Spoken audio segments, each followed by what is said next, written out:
할렐루야. 하나님의 은혜가 오늘도 함께하기를 주님의 이름으로 축복합니다. 오늘은 대림절 세 번째 주일입니다. 우리가 매년 성탄절을 앞두고서 이 대림절이라고 하는 절기를 지킵니다. 이 대림절이 뭐냐? 바로 예수님을 기다리는 절기입니다. 예수님이 이미 오셨는데 뭘 또 기다려요? 예수님이 이 세상에 오셨다가 십자가 달려 죽으시고 부활하셨어요. 그리고서 우리에게 약속하시기를 너희가 본 그대로 다시 오리라 하고서 다시 오시겠다고 약속을 하신 거예요. 그 약속하신 주님을 기다리는 절기가 바로 대림절이다 라고 할 수 있겠어요. 자, 그런데 오늘 성경 본문은 대림절이 아니라 예수님이 처음 오실 때의 일들을 기록한 내용입니다. 그러면 오늘 처음 오실 때의 일들을 기록을 했는데 왜 이 말씀을 택했느냐? 예수님이 다시 오시겠다라고 하는 그 약속은 우리에게 주어져 있어요. 이제 다시 오시겠죠? 근데 다시 오실 때에 우리가 예수님을 어떻게 맞이할까? 라고 하는 거죠. 어떻게 맞이할까? 그러면 처음에 오셨을 때에 예수님을 맞이했던 그 사람들의 형편과 상황이 오늘 우리에게 주어진 두 번째 예수님을 맞이하는 이 상황과 다르겠냐라는 거예요. 새롭겠냐라는 거죠. 어떨 것 같아요? 그때나 지금이나 다르지 않을 가능성이 상당히 많죠. 오늘 그런 의미에서 다시 오실 예수님을 우리가 맞이하는데 어떠한 태도와 자세로 맞이해야 될지 오늘 당시의 상황을 함께 나누면서 말씀을 통하여 주님을 맞이하는 은혜가 우리 모두에게 임하기를 주님의 이름 축복합니다. 오늘 성경 1절 말씀해 보니까 예수님이 이 땅에 오실 때에 이렇게 기록을 했어요. 헤롯 왕 때에 예수께서 유대 베들레헴에서 나셨다라는 말씀이 나와요. 언제라고요? 헤롯 왕 때에. 그러면 결국은 이 헤롯 왕 때라고 하는 것은 역사적으로 보면은 이스라엘이 로마 지배를 받고 있었을 때예요. 그리고 헤롯이라는 사람이 왕으로 부임하여 있을 때예요. 그러니까 이미 이 땅에는 왕이 있다는 얘기죠. 근데 이 왕이 있다는 얘기인데 왕이 있는 그 시대에 왕이 있는 그 땅에 또한 왕이 존재하고 있는 그래서 왕의 통치를 받고 있는 이 백성들에게 예수님이 오셨다는 거예요. 어디에 오셨다고요? 유대 땅 베들레헴에. 그런데 동방으로부터 박사들이 예루살렘에 이르러 가라되 동방에서부터 박사들이 예루살렘으로 왔다는 거예요. 이 박사들은 어떤 박사냐?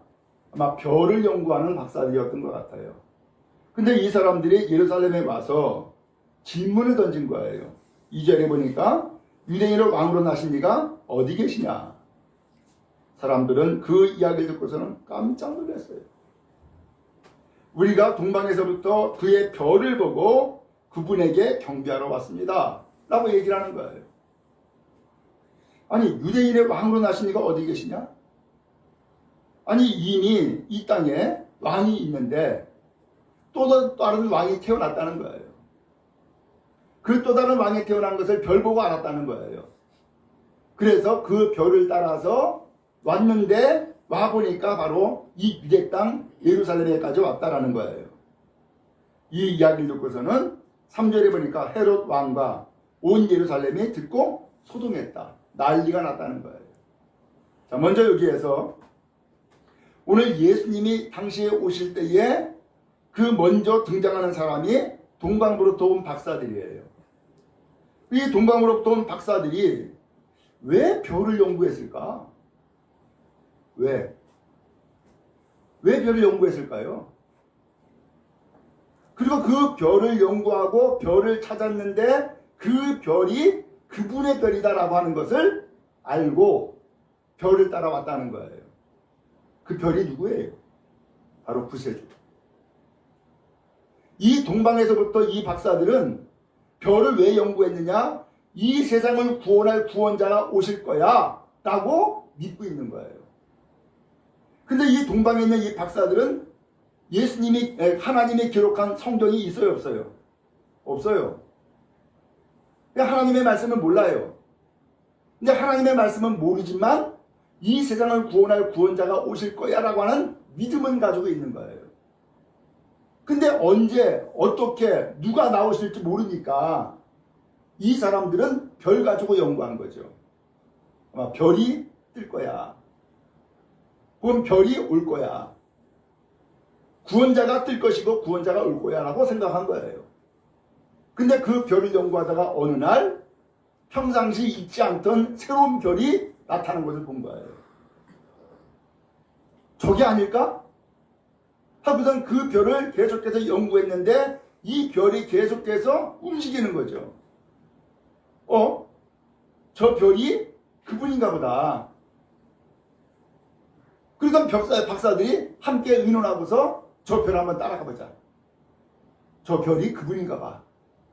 그래서 이 사람들이 예물을 준비해 가지고서 그 별을 만나 가지고서 별에게 경배하기 위해서 예물 준비하기 위해서 예루살렘까지 찾아온 거예요. 어때요? 이 박사들은 누굴 기다리고 있었어요? 구세주를 기다리고 있었던 사람들이었던 거예요. 좀 더 표현하면 기다릴 뿐만 아니라 그 별을 따라서 그들은 행동을 했고 여기까지 찾아왔던 거예요. 바로 이 사람들이 바로 구세주를 기다리는 사람들이었던 것이죠. 바랍니다. 이제 대림절을 우리가 지내고 있는데 주님이 약속하신 것처럼 또다시 오시겠다라고 했는데 그래서 이미 오셨는데 그 예수님을 다시금 우리는 기다리고 찾고 그 다음에 구하는 믿음의 성도 되어지기를 주님의 이름으로 축복합니다. 그래서 이 박사들이 동방에서부터 별 따라온 것처럼 예물을 준비하고 예수님을 맞이할 준비를 하고 있는 것처럼 우리는 이 대림절에 예수님을 만나기를 기대하고 예수님을 만났을 때에 우리가 경배하고 예물 드릴 그런 마음을 가지고 주님을 간절히 사모하고 기다리는 복된 성도 되어지기를 주님의 이름 축복합니다. 주님은 기다리는 자를 찾으시고 또한 기다리는 자를 만나주십니다. 그리고 그에게 은혜를 베풀어 주시고 주님의 놀라운 구원을 그 은혜를 베풀어 주시는 것이죠. 그런 의미에서 오늘 여러분 이제 이 성탄절을 앞두고 있는데 기다리고 사모하는 주의 성도 다 되어지기를 주님의 이름으로 축복합니다. 자, 이 두 번째 말씀이에요. 이렇게 해서 이 땅에서 동방에서부터 박사들이 와가지고서 예수님을 경배하러 왔는데 그 소식을 듣고서는 헤롯 왕과 온 예루살렘에 소동했다 그랬죠. 근데 4절에 가서 이 헤롯 왕이 대제사장과 성경의 백성의 서기관들을 불러 모아요. 그리고서는 질문을 던진 거예요. 그리스도가 어디서 나겠느냐? 라고 물은 거예요. 그리스도는 누구예요? 바로 구세주를 의미한 거예요. 이 세상을 구원할 구원자 그리스도가 어디서 나겠느냐? 라고 질문한 거예요. 왜 그랬을까? 이 이야기를 통해서 보니까는 이 헤롯 왕은 그리스도를 기다리는 사람이 아니에요. 그런데 그리스도가 어디서 나겠냐고 질문을 던지는 거예요. 왜요? 그는 미처 생각지도 못했던 일들이 동방에서부터 온 박사들에 의해서 알려졌고 알게 되었기 때문에 이제 이것을 궁금해가지고서 물은 거죠. 근데 이 왕이 그 부른 사람이 대제사장과 백성의 서기관이라는 거죠. 왜 제사장을 부르고 왜 서기관을 불렀을까? 아마 이 대제사장과 서기관은 성경을 알고 성경을 연구하고 읽고 쓴 사람들이기 때문에 이 성경에 있는 내용을 알고 있을 것이라고 생각하고 이 사람들을 부른 거죠. 왕이 질문하자 대제사장과 서기관들이 대답을 했어요. 유대 베들레헴입니다. 그러면서 그렇게 대답한 근거를 얘기를 하는 거예요. 이는 선지자로 이렇게 기록되어 있습니다. 또 유대 땅 베들레헴아 너는 유대 고을 중에서 가장 작지 아니하도다. 내게서 한 다스리는 자가 나와서 내 백성 이스라엘의 목자가 되리라 라고 기록했습니다. 라고 이야기를 한 거예요. 오늘 이 대제사장과 백성의 서기관들, 성경을 알고 성경을 이야기했네. 왕이 질문할 때에 분명히 대답을 했네요. 그렇다면 이 대제사장과 서기관들은 구세주가 오신다라고 하는 것을 알고 있는 거예요, 모르는 거예요? 알고 있는 거네. 근데 알고 있는데도 불구하고 이 사람들은 그 구세주가 오실 것을 기다렸어요, 안 기다렸어요? 안 기다리는 거야. 그냥 알고만 있는 거야. 왜 그럴까요? 이미 이 사람들은 대제사장으로서의 높은 지위를 가지고 있어요. 이미 이 사람들은 서기관으로서 성경을 알고 이 지식을 기록을 하고 알려주고 그리고서 보관하는 그런 일들을 했어요.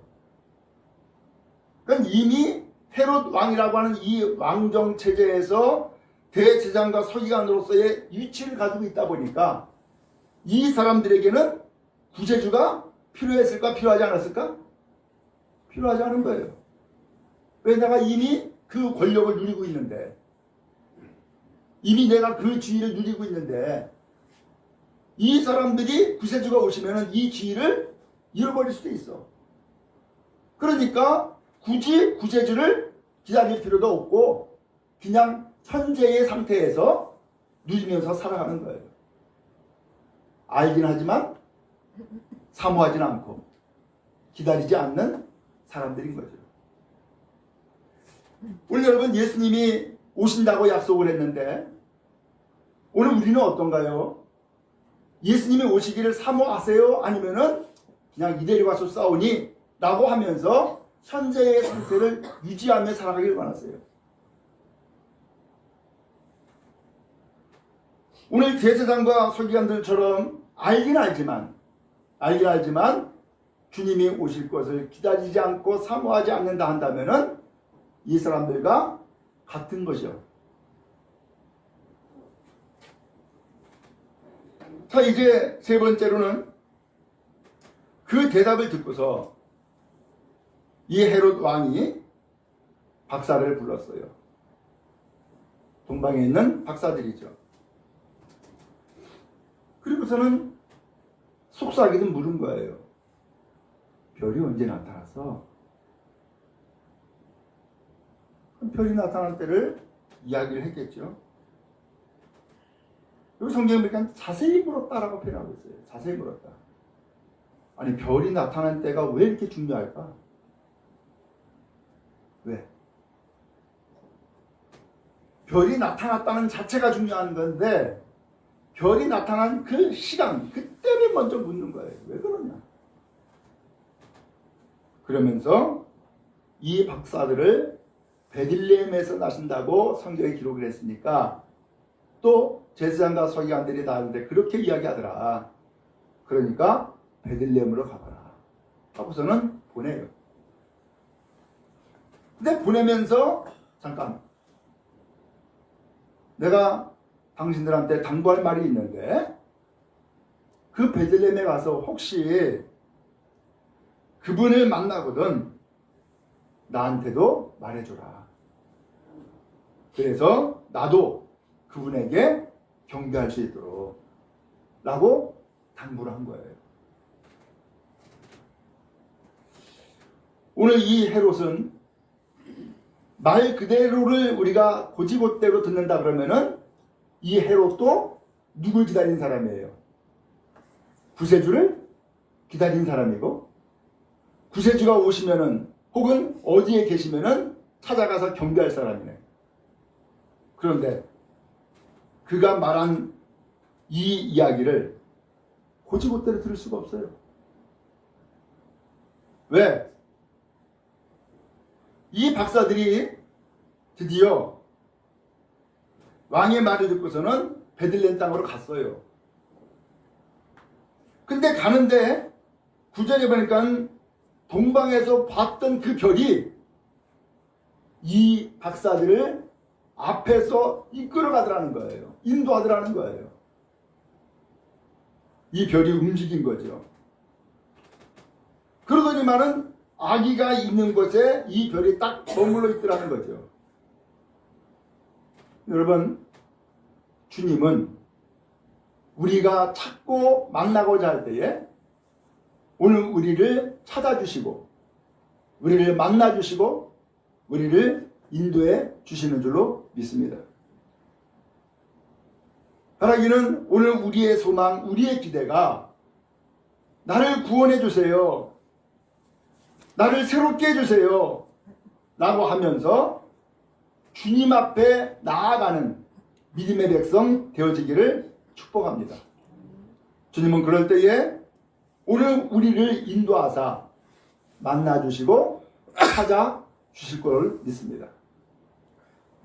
오늘 이 별이 동방의 박사들을 이렇게 인도했고 악이 있는 곳에 머물러 섰는데 10절에 보니까 그 별을 보고 매우 크게 기뻐했다라고 했어요. 드디어 만난 거예요. 자, 그런데 그렇게 해서 집에 들어가 아기를 보고 어머니 마리아를 봤어요.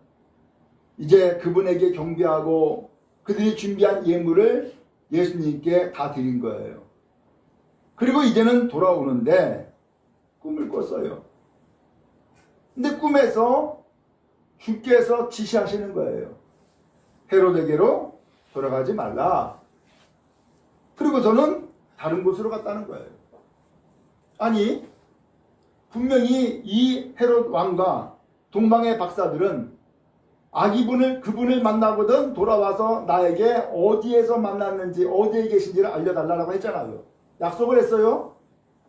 근데 이 약속을 꿈에서 주께서 나타나서 이 꿈에서 그 길을 바꿔놓으시는 거예요. 가지 말라고.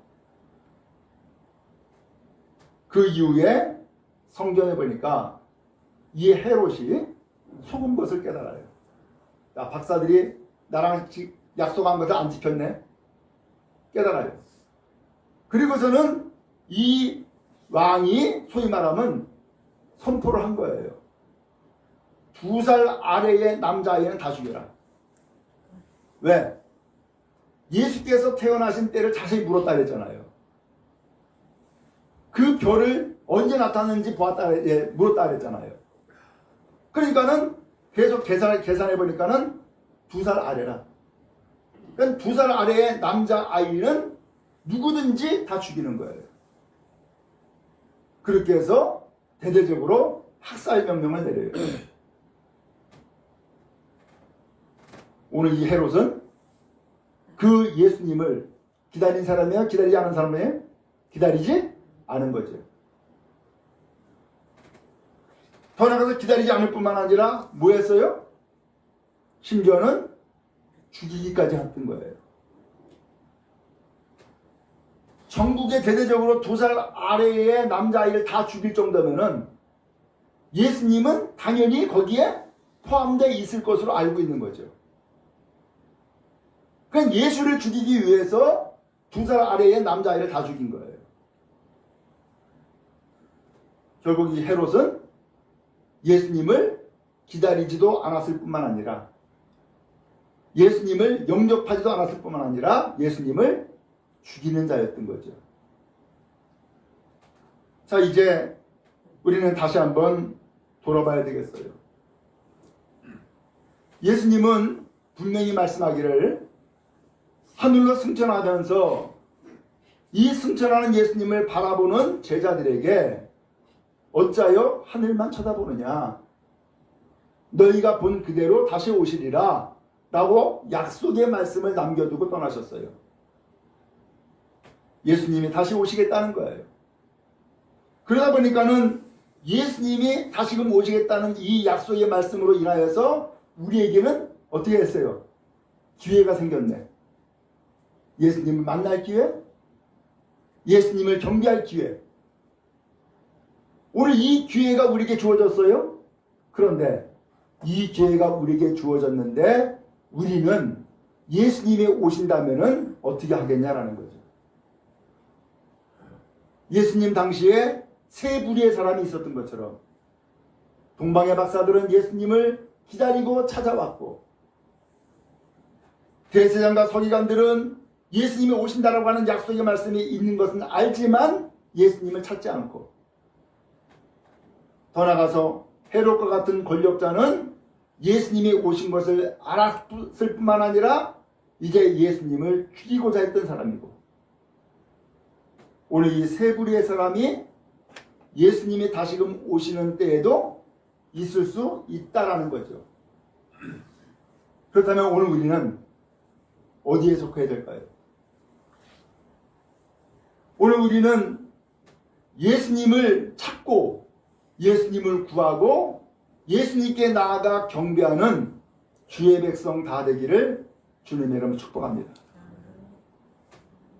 대제사장과 서기관들처럼 알지만은 기다리지 않은 사람 되지 말고, 심지어는 예수님이 오신 것을 알고서는 그를 등지거나 혹은 죽이고자 하는데 앞장서지 않고, 오히려 주님이 진정 오늘 나의 인생의 구원자입니다. 나는 주님의 구원을 기다립니다. 난 그래서 주님을 만나기를 사모합니다 라고 하는 심정을 가지고 주님 앞에 나아가고, 또한 주님을 찾고 또 주님께 경배하는 주의 성도 다 되기를 주의 이름으로 축원합니다. 말씀을 드린 것처럼 이 동방의 박사들 이제 왕의 말을 듣고서는 베들레헴으로 갈 때에 별이 나타나서 그들을 인도했다 그랬어요. 주님을 만나고자 한다면, 주님을 찾고자 한다면, 주님께 경배하고자 한다면은 주님께서 여러분들의 길을 인도해 주실 줄로 믿습니다. 우리가 알죠? 우리가 아무리 주님을 찾고 기다린다 할지라도 오늘 내 힘을 가지고 내 지식 가지고서 나가는 것이 아니라 주님의 인도하심이 우리 가운데 있을 때에 만날 수 있고 경배할 수 있는 거죠. 오늘 이 시간에도 이 시간 주님 앞에 나와서 예배할 때에 주께서 여러분들을 인도해 주신 줄로 믿습니다. 그 인도함을 받고 나온 오늘 우리들 마찬가지로 주님을 만나기를 소망하고, 또한 주님께 경배하기를 원하고, 또한 주님께 엎드려 절하여서 주의 구원을 힘입고 누리는 주의 성도 다 되기를 주의 이름으로 축복합니다. 주님은 여러분들을 만나길 원하십니다. 또한 주님은 여러분들을 찾기를 원하십니다. 또한 주님은 여러분들의 그 경배를 기쁘게 받으시길 원하십니다. 오늘 주님이 다시 오시겠다는 이 약속, 우리에게 주어진 것을 다시 한번 기억하고 주님을 사모하고 주님을 기다리는 주의 온 성도 다 되어지기를 주의 이름으로 축복합니다.